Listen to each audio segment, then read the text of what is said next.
Good morning, students. How are you? I think you are very fine at your place. I am Praveen Yadav from Rat International School. Today I am going to teach you geography of class 10th. Our chapter name is Resources and Development. I have already completed this chapter. Today I am going to teach you again. Okay. Teach you again. And our topics was going on classifications, resources on the basis. I have already told classified resources on the basis of origin, exhaustibility. Okay, these two topics have already completed. Today I am going to take another topic of ownership. In this I have already taught about the individual resources, community resources, national resources. Our international resources is going on. Okay, यहाँ पे जो national boundaries हैं, इससे मतलब national resources, international resources हो गए mostly जो हैं ओशियंस वगैरह में। यहाँ पे अपन बात कर रहे हैं, यहाँ पे 200 नॉटिकल माइल्स के बाद वाला जो रीजन्स आते हैं इनको एक्सक्लूसिव इकोनॉमिक जोन्स के अंदर अपन काउंट करते हैं। यहाँ पे belong to open ocean and no individual country can utilize without the consonance of the international institution. अब लेते हैं next topic, the status of the development. Developments के according we have divided our resources into 4 parts. PDSR, potential resources, develop resources, stock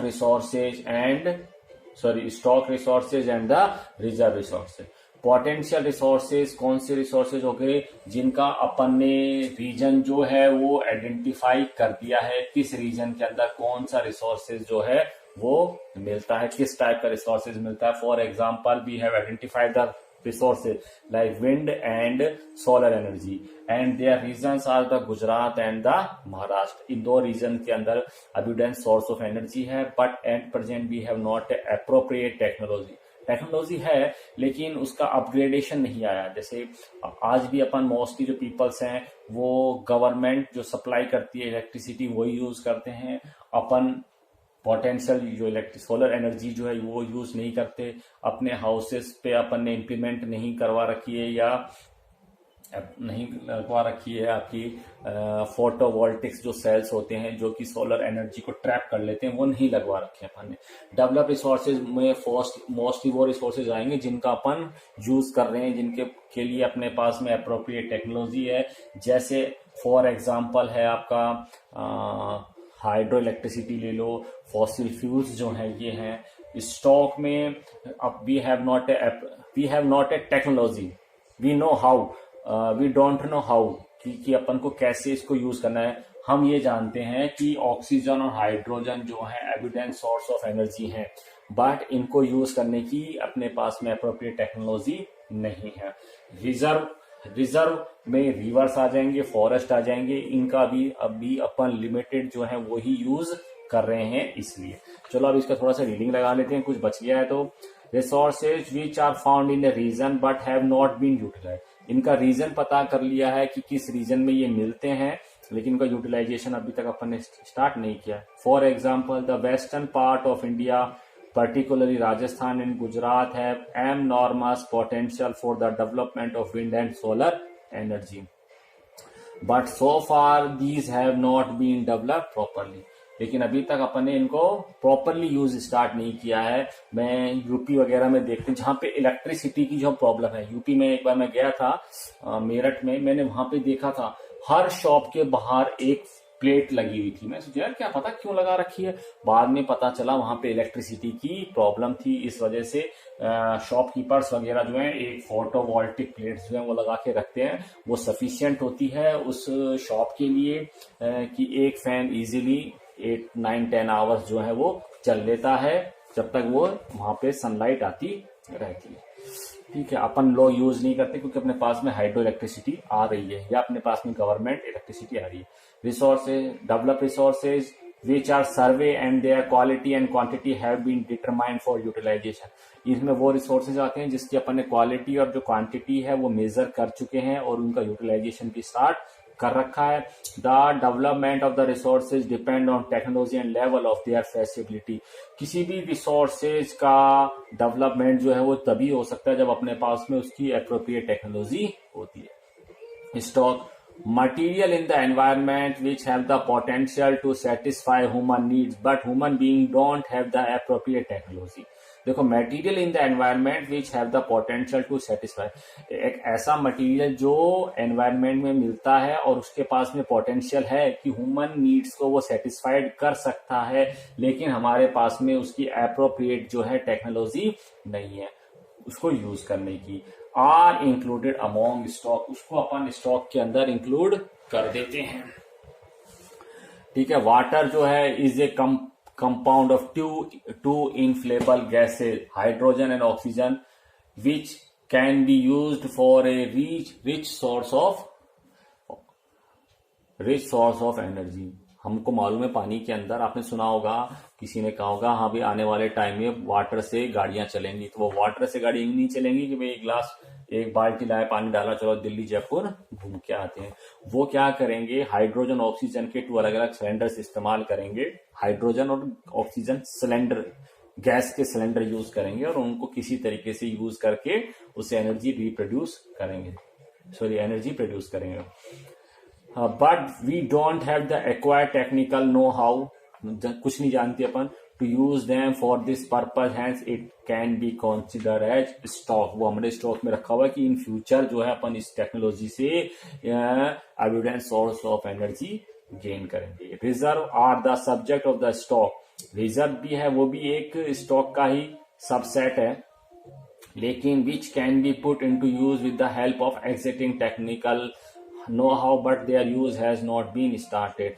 reserve में reserve जो है ये भी एक सबसेट है स्टॉक का ही, लेकिन जो इसमें रखे हुए जो एनर्जी के रिसोर्सेज है उनका अभी तक अपन लिमिटेड यूज कर रहे हैं। River water can be used for generating hydroelectricity power, but presently it is being utilized only to a limited extent. Thus the water in the dams, forests etc. is reserve which can be used in the future। अब आ गया development of the resources. हमको resources का development क्यों करना है? Resources का development हमको इसलिए करना है ताकि उनसे ज्यादा सोर्स निकाला जा सके। जैसे मैं एक एग्जांपल दूंगा, हमारे टाइम में मेरी जब शादी हुई थी तब हमारे, आपके मम्मी पापा के टाइम की भी बात कर सकते हैं, तब एक कैसेट आती थी, मतलब आपकी मम्मी पापा की जो मैरिज की जो शादियां की जो कैसेट्स होती थी, रिकॉर्डर होता था, वो आप कैसेट देखना, इतनी बड़ी कैसेट होती थी, बहुत बड़ी सी, एक ईंट जितनी जो ब्रिक्स होती है उसके साइज की होती थी लेंथ में। ठीक है। अब देखो उसको यूज करने में कितना प्लास्टिक यूज किया होगा, उसको बनाने में कितना बड़ा प्लास्टिक यूज किया होगा अपन ने। और अब जो है फिर उसके बाद में गवर्नमेंट जो है, लोग पीपल्स जो है, अपने साइंटिस्ट जो है, वो रेगुलर इन्वेंशन करते रहे, उन्होंने रिसोर्सेज डेवलप किए। फिर उन्होंने क्या किया, उन्होंने सीडी प्लेयर बना दिया, यानी कि सीडी प्लेयर उससे काफी चीप मटेरियल में, कम से कम मटेरियल यूज करते उन्होंने एक सीडी प्लेयर बना दिया, उसमें मैरिज की आने लग गई। ठीक है। फिर बाद में इन्हीं लोगों ने एक डीवीडी प्लेयर्स बना दिया। सीडी प्लेयर तुम्हारे घर में अभी भी होंगे। सीडी प्लेयर में देखो, पहले तो एक ऐसी सी आती थी, उसकी लेंथ ब्रेथ भी होती थी, और एक गलत हो गया, उसकी लेंथ ब्रेथ भी होती थी, यानी कि मैं यहां बना देता हूं, चलो दिख तो रहा है ना, इस टाइप की सीडी आती थी यूं। ठीक है। और अब ये सीडी प्लेयर आ गए। सीडी प्लेयर के बाद में डीवीडी प्लेयर्स आने लग गए, जिसमें एक ही डीवीडी में मोर देन 3-4 जो मूवीज हैं वो कलेक्ट हो सकती थी। इस डीवीडी प्लेयर के बाद में आजकल एसडी कार्ड्स आ रहे हैं। एसडी कार्ड तो छोटा सा था, 8 GB है और 16 GB 32 GB वगैरह। तो ये रिसोर्सेज का डेवलपमेंट करने की वजह से हुआ। Resources are vital for human survival as well as for maintaining the quality of the life. Resources की जरूरत ह्यूमन लाइफ में इसलिए है कि ह्यूमन बगैर रिसोर्सेज के सर्वाइव नहीं कर सकता, और लाइफ की क्वालिटी के लिए भी, जैसे पहले गर्मी लगती थी, फैन चला, हाथ से पंखा करता था, फिर हैंडमेड फैन थे पहले, फिर फैन आने लग गए, फिर आपका कूलर आया, कूलर के बाद में आपने एसी भी लिया है। अब आजकल अलग अलग क्वालिटी के एसीज आ रहे हैं, एसी बिल्कुल कूलर की शेप में आ रहे हैं, जिस रूम में चाहो जहां चाहो वहां आप लगा सकते हो। तो ये ह्यूमन के सर्वाइव के लिए है। It was believe that resources are free gifts of nature. हम मानते हैं कि रिसोर्सेज जो हैं हमको फ्री गिफ्ट्स हैं नेचर की तरफ से। As a result human being use them indiscriminately and thus has led to the following major problem. हमको फ्री में कोई चीज मिलती है तो हम उसकी वैल्यू नहीं करते हैं, इस वजह से हमको बहुत सारी प्रॉब्लम्स आ रही हैं। देखो कौन कौन सी आ रही हैं। Depletion of the resources for satisfying the greed of few individual. हमारे जो रिसोर्सेज हैं वो तेजी से कम हो रहे हैं क्योंकि वो कुछ लोगों की ग्रीड को फुलफिल कर रहे हैं, इसलिए। ठीक है। Accumulation of the resource in few hand. जो रिसोर्सेज के जो हैं वो कुछ लोगों के ही हाथ में है, यानी कि उसके ऑनर जो हैं वो कम पीपल हैं, इस वजह से वो उसका रेकलेसली यूज कर रहे हैं। Which in turn divide the society into two segment, have and have not of rich और रिच एंड पुअर। इसी वजह से रिसोर्सेज टू पार्ट्स में बटे हुए हैं, जिनके पास है वो पब्लिक वो सेक्शन, और जिनके पास रिसोर्स नहीं है वो सेक्शन। दूसरा ही इसका नाम ले सकते हैं रिच एंड पुअर पीपल। ठीक है। Indiscriminate exploitation of the resource has led to global ecological crises such as global warming, ozone layer depletion, environmental pollution and land degradation। हम लोग बगैर सोचे समझे इन रिसोर्सेज का जो यूज कर रहे हैं, इसकी वजह से हमको बहुत सारे इकोलॉजिकली जो प्रॉब्लम है वो क्रिएट हो रही है, जैसे ग्लोबल वार्मिंग हो रही है, जैसे एसी ज्यादा यूज कर रहे हैं रिचर सेक्शन, जिसकी वजह से हमारे अर्थ सरफेस का जो टेम्परेचर है वो ज्यादा यूज कर रहे हैं। और एसी ही नहीं, फॉसिल फ्यूल का, कार्बन मोनोक्साइड्स वगैरह का, कार्बन डाइऑक्साइड का, मीथेन वगैरह का ज्यादा यूज हो रहा है ट्रांसपोर्टेशन में, जिसकी वजह से हमारे अर्थ सरफेस के ऊपर कार्बन पार्टिकल्स जो है वो बढ़ रहे हैं, जिनकी वजह से ग्लोबल वार्मिंग हो रही है। ये क्या करते हैं, सोलर एनर्जी को ट्रैप कर लेते हैं, जिसकी वजह से कार्बन पार्टिकल जो है सोलर एनर्जी को ट्रैप कर लेते हैं। इसी वजह से अर्थ सरफेस के ऊपर हीट जो है वो बढ़ रही है। ओजोन लेयर डिप्लीशन हो रहा है, जो हमारी अल्ट्रा वायलेट रेज जो है जिनको रोकता है ओजोन लेयर, उसका नुकसान हो रहा है। एनवायरमेंट पोल्यूशन हो रहा है, जैसे नॉइज पोल्यूशन हो गया, एयर पोल्यूशन, वाटर पोल्यूशन हो रहा है। लैंड डिग्रेडेशन, हमारी जो लैंड है वो खराब हो रही है। इसके टू टाइप्स हैं, मैन मेड फैक्टर्स हैं और नेचुरल फैक्टर्स हैं। नेचुरल फैक्टर्स में आपके अर्थक्वेक आ जाएगा, वॉल्केनिक एक्टिविटीज आ जाएगा, लैंड स्लाइड्स आ जाएगा। ठीक है। ह्यूमन मेड में इंडस्ट्रियलाइजेशन हो रहा है, अर्बनाइजेशन हो रहा है। ह्यूमन वेस्ट जो है बगैर ट्रीटमेंट किए उसको यहीं गार्बेज जो है इधर उधर फेंक दिया जाता है, इससे हमारी लैंड जो है वो डिग्रेड हो रही है। डिग्रेड मतलब खराब हो रही है। And equitable distribution of the resource has become essential for a sustained quality of life and global peace। अगर रिसोर्सेज जो है इक्वली डिस्ट्रीब्यूटेड हो जाए हर जगह पर, तो हमारी जो लाइफ है उसकी क्वालिटी अच्छी हो सकती है और ग्लोबल पीस। कहते हैं इन फ्यूचर जो थर्ड वर्ल्ड वॉर होगा वो वाटर को लेकर होगा, थर्ड या फोर्थ वर्ल्ड वॉर जो होगा वाटर को लेकर होगा। If the present trend of the resource depletion by a few individual and countries continue, और हमारे जो रिसोर्सेज हैं वो तेजी से कम हो रहे हैं क्योंकि वो कुछ ही लोगों के हाथ में। जैसे अमेरिका के बारे में बताता हूँ, अमेरिका के पास में खुद के फॉसिल फ्यूल्स के बहुत बड़े रिसोर्सेज हैं, लेकिन अमेरिका अपने उन रिसोर्सेज को यूज नहीं कर रहा, वो दूसरे कंट्री से इंपोर्ट करवाता है फॉसिल फ्यूल। यानी वो ये सोच रहे हैं कि पहले अपन दूसरे कंट्रीज का खत्म कर देंगे, उसके बाद अपन अपना यूज करेंगे। The future of our planet is in danger. इन्हीं लोगों की वजह से, इसी वजह से अरब कंट्रीज, पाकिस्तान, अफगानिस्तान वगैरह में वॉर वगैरह करवाते रहते हैं, ईरान, इराक के अंदर। सस्टेनेबल देयरफॉर रिसोर्स प्लानिंग, इसीलिए अब हमको रिसोर्स प्लानिंग है वो जरूरत आ गई। रिसोर्स प्लानिंग के जरिए अपन लोग कोई भी प्लानिंग कर सकते हैं। जैसे मैंने आपको बताया, घर में पार्टी, बर्थडे पार्टी भी मनानी है, पार्टी मनानी है, तो अपन प्लानिंग करते हैं कितने मेंबर्स को बुलाना है, क्या उनका मेन्यू रहेगा, कहाँ पे अपन ये फंक्शन करेंगे। तो therefore resource planning is essential for sustainable existence of all forms of life. Sustainable existence is a component of sustainable development. अब हमको प्लानिंग करते हुए सस्टेनेबल डेवलपमेंट करना है। Sustainable development means type of A development जिसकी वजह से damage अपने अर्थ का एनवायरमेंट का डैमेज किए बगैर अपन जनरेट करें। ठीक है। Sustainable economic development means development should take place without damaging the environment and development in the present should not compromise with the needs of the future generation. और इसके लिए हमको कोई कॉम्प्रोमाइज नहीं करना, हमें सस्टेनेबल डेवलपमेंट करना है। अच्छा, जो सस्टेनेबल डेवलपमेंट है इसका कंसर्न जो है बहुत टाइम पहले से स्टार्ट हो गया था। अपने जो साइंटिस्ट है कुछ जो रिफॉर्मर्स हैं, कुछ जो माइंडेड पर्सन है, उन्होंने ये रिकॉग्नाइज करने लग गए, पता लगाने लग गए कि जो अपन डेवलपमेंट्स के वर्क कर रहे हैं इसका नेगेटिव इम्पैक्ट जो है अपने एनवायरनमेंट के ऊपर पड़ रहा है। इसके लिए एक रियो डी जेनेरो में अर्थ समिट हुई थी 1992। रियो डी जेनेरो जो है ये ब्राजील कंट्री है, नॉर्थ अमेरिका कॉन्टिनेंट के अंदर, यहाँ पे साउथ अमेरिका कॉन्टिनेंट के अंदर ये रियो डी जेनेरो एक कंट्री, ब्राजील एक कंट्री है, उसका एक सिटी है रियो डी जेनेरो, वहां पे हुई थी। इसमें 100 कंट्रीज के जो हेड थे उनको इनवाइट किया गया था। इसको फर्स्ट इंटरनेशनल अर्थ समिट बोलते हैं। इनमें convent for addressing urgent problem of the environment protection and social economic development the global level, क्योंकि उस टाइम में अपन लोग न्यूक्लियर एनर्जी जो है उसका टेस्ट कर रहे थे, बॉम्ब्स वगैरह बना रहे थे, तो उनका नेगेटिव इम्पैक्ट पड़ा और उसको ध्यान में रखते हुए अर्जेंट नीड्स हुई कि एनवायरनमेंट प्रॉब्लम क्रिएट हो रही है।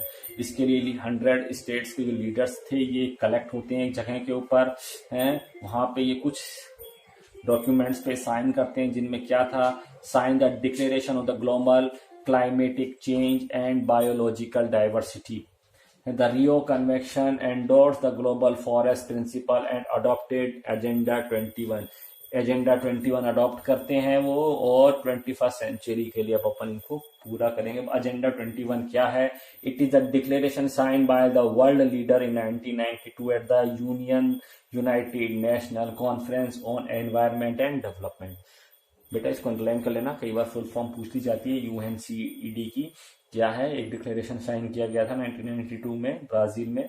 Achieving global sustainable development, it is the agenda to combat environmental damage. इस पर क्या क्या चीजें ध्यान रखा जाएगा? Poverty, disease, through global cooperation और common interest, mutual needs and share responsibility. अपनी रिस्पॉन्सिबिलिटी का ध्यान रखें। जैसे चाइना में अब कोविड-19 आया था, तो चाइना की रिस्पॉन्सिबिलिटी थी, ठीक है, किसी वजह से, हालांकि इसको वो बायो वार में यूज करना चाह रहे थे, लेकिन फिर भी अगर मान लेते हैं इसमें चाइना का अगर हाथ नहीं है, तो चाइना को इस डिजीज के बारे में पता होते ही वर्ल्ड को बताना चाहिए था, ताकि यह जो आज जो डिजीज है जो है हर जगह फैला है, ये हर जगह नहीं फैलता। ठीक है, आगे चलते हैं। अब resource planning in India, resource planning की गई। रिसोर्स प्लानिंग में क्या था? अब ये रिसोर्स प्लानिंग की गई। स्टार्ट में रिसोर्स प्लानिंग में क्या था? Resource planning is a complex process which involve, एक कॉम्प्लेक्स बहुत जटिल प्रोसेस है। इसमें अपन क्या करते हैं? अपन इन आइडेंटिफिकेशंस करते हैं, सर्वे वगैरह करते हैं, कोई मिनरल्स की क्वालिटी और क्वांटिटी का पता करते हैं, प्रॉपर मैपिंग वगैरह करते हैं कि कौन सा रिसोर्सेज जो है वो अपने यहाँ पे अवेलेबल है। देखते हैं, identification and inventory of the resources across the region of the country. Identify करते हैं कहाँ पे है वो, क्या नया कोई रिसोर्सेज, अपने न्यूक्लियर एनर्जी के बारे में अपन को पता चला ये नया रिसोर्सेज था।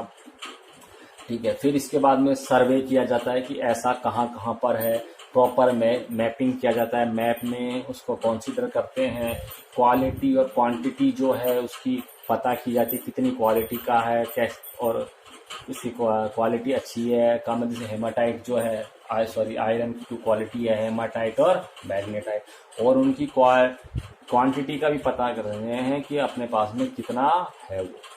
Evolving a planning structure endowed with appropriate technology. अब जो अपने पास में मिनरल है या अपने पास में जो रिसोर्सेज है उसको यूज करने की अपने पास में एप्रोप्रिएट टेक्नोलॉजी स्किल्स है क्या, अपन ने इंस्टीट्यूशन सेटअप कर रखे हैं क्या उसके लिए। फिर उसके अलावा अपन उसी मिनरल का मैचिंग करते हैं, matching the resource development plan with the overall national development plan के साथ में उसको मैच करके देखते हैं। India has made concert effort for achieving the goal of resource planning from the first 5 year plan. हमने ये फर्स्ट 5 ईयर प्लान से लागू कर लिया था। याद रख लें, फर्स्ट 5 ईयर प्लान जो था 1951 से स्टार्ट हुआ था। ठीक है, अब आगे चलते हैं। The availability of the resources is a necessary condition for the development of any region. कि किसी भी रीजन को अगर डेवलपमेंट करना है, डेवलप करना है, तो उसके पास में रिसोर्सेज होना जरूरी है। लेकिन कई बार ये भी सही नहीं होता है। रिसोर्सेज के साथ साथ में हमको प्रॉपर इंस्टीट्यूट होना, इंफ्रास्ट्रक्चर होना जरूरी है, टेक्नोलॉजी होना भी जरूरी है।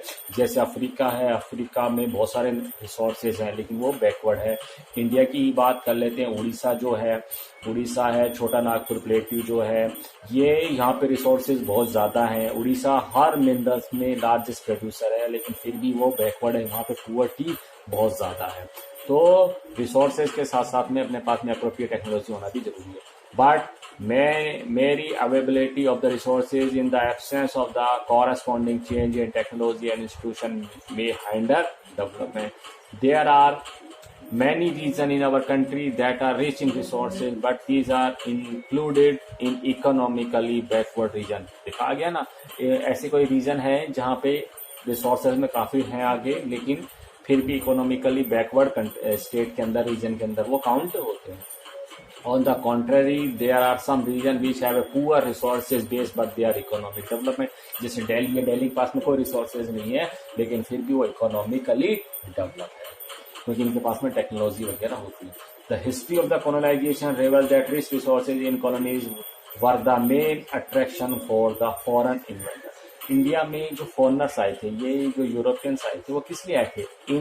पहले इंडिया के अंदर ये आए थे ट्रेड करने, यहाँ से ट्रेड करेंगे क्योंकि वहाँ पे इंडस्ट्रियल रेवोल्यूशन हो चुका था। इसके लिए उनको चीप रॉ मटेरियल चाहिए था और अपना प्रोडक्ट सेल करने के लिए इनको मार्केट चाहिए था। इस वजह से ये लोग यहाँ पर आए थे। फिर जैसे यहाँ पर आए, यहाँ पे उन्होंने पॉलिटिकल कंडीशंस देखी इंडिया की कि यहाँ पे ट्रेड करते करते अपने बहुत सारे दूसरे बेनिफिट्स भी ले सकते हैं। इस वजह से वो लोग यहाँ पर आए। यहाँ से बहुत सारा टिम्बर वगैरह, कोल और आयरन ओर जो है वो ये लोग यूरोपियन कंट्री में भेजा करते। The history of colony it was primarily the higher level of technology development of the colonizing country that helped them to exploit resources of the other region and establish their supremacy over the colonies. Therefore, resources can contribute to develop only when they are accumulated by appropriate technology। Resources जो हैं वो development पे तभी count होते हैं जब उनके साथ में appropriate technology भी यूज की जाए। India has experienced all this in different phases of colonization। Therefore, in India, development in general and resources development in particular does not only involve। ठीक है, नेक्स्ट ले लेते हैं कंजर्वेशन ऑफ द रिसोर्सेज। अब हमें हमारे रिसोर्सेज का conserve करना है। रिसोर्स को कंजर्व क्यों करना? फर्स्ट तो क्या है, these are the limited sources on our earth surface.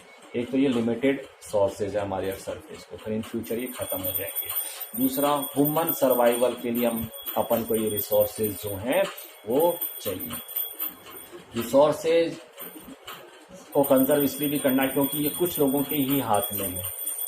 Rich section की अपन बात कर रहे थे, पुअर सेक्शन के पास में ये है, इस वजह से भी इक्वल डिस्ट्रीब्यूशन नहीं है। महात्मा गांधी ने कहा था हमारे इंडिया में इतने रिसोर्सेज बहुत ज़्यादा है, लेकिन ह्यूमन नीड्स ये ग्रीड के अकॉर्डिंग हमारे पास में जो रिसोर्सेज हैं वो कम है। Resources are vital for any development activity, but irrational consumption and overutilization of resources may lead to social, economic and environmental problem। हालांकि हमारे पास में हर कंट्री के पास में रिसोर्सेज हैं, लेकिन ये रिसोर्सेज कब खत्म हो जाते हैं? जब इनका कंजप्शन इरेगुलर स्टार्ट हो जाए, हैं, ओवर यूटिलाइजेशन हो जाए हैं, और जिसकी वजह से सोशल, इकोनॉमिक और एनवायरमेंटल जो प्रॉब्लम्स हैं ये क्रिएट हो जाएंगे। ठीक है, अब बेटा नेक्स्ट जो टॉपिक है लैंड रिसोर्सेज हैं, अपन इसको नेक्स्ट टॉपिक में कंप्लीट कर लेंगे। Okay, bye, see you soon.